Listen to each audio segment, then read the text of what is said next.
This is a continuation in a way of the previous video. In the last video, I only covered the basics like changing color. There was a lot of stuff I skipped over.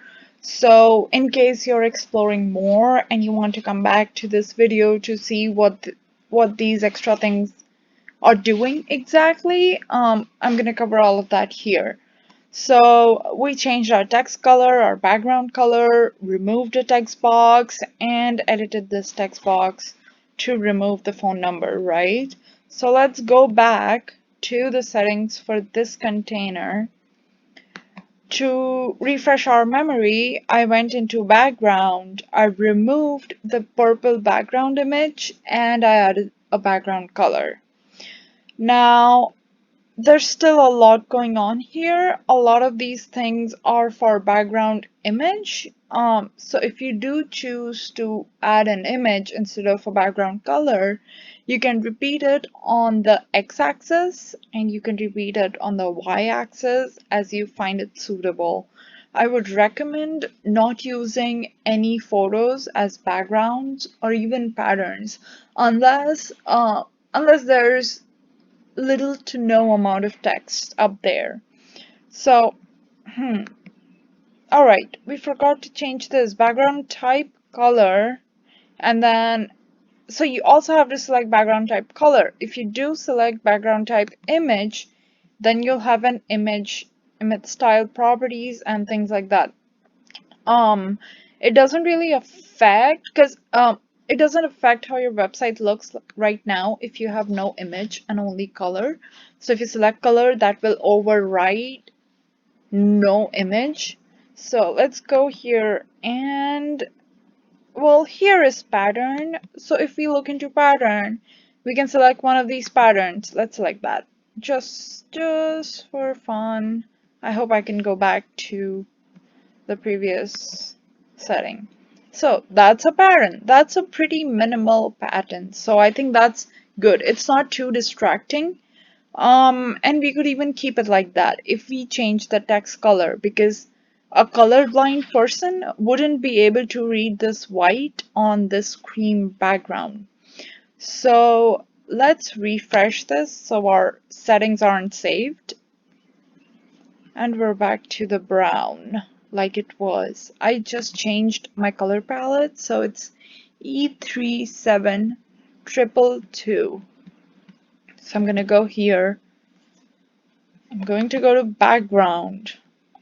Background color E37CCC. No, E37222. 222. Select color.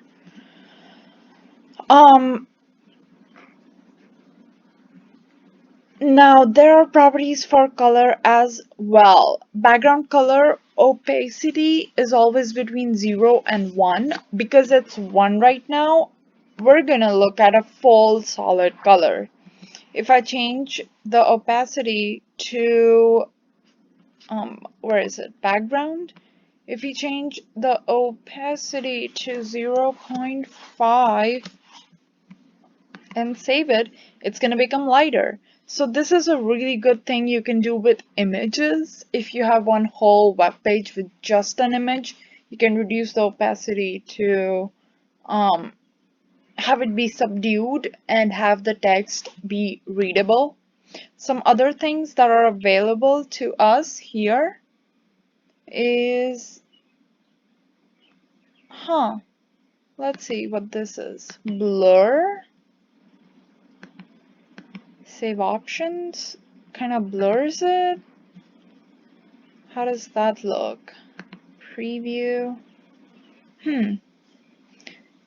There's not much contrast here between the image and the color, but that's up to you. Like I said, just select one of the color templates that are available and you should be good to go.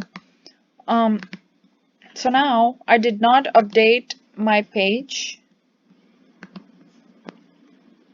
Alright, now refresh this and the color is kind of subdued even more because the opacity is less. And then in the next video, we're gonna cover some of this section and what to do about it.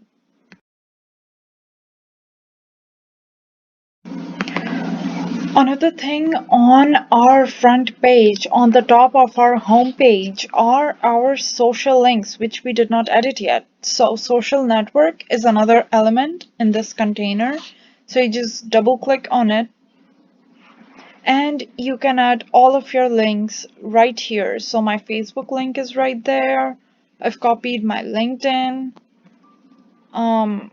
What else would be of use? Vimeo, YouTube, I don't have those. Behance, if you're into photography. Instagram, maybe. There it is. Instagram as well. Okay, save options.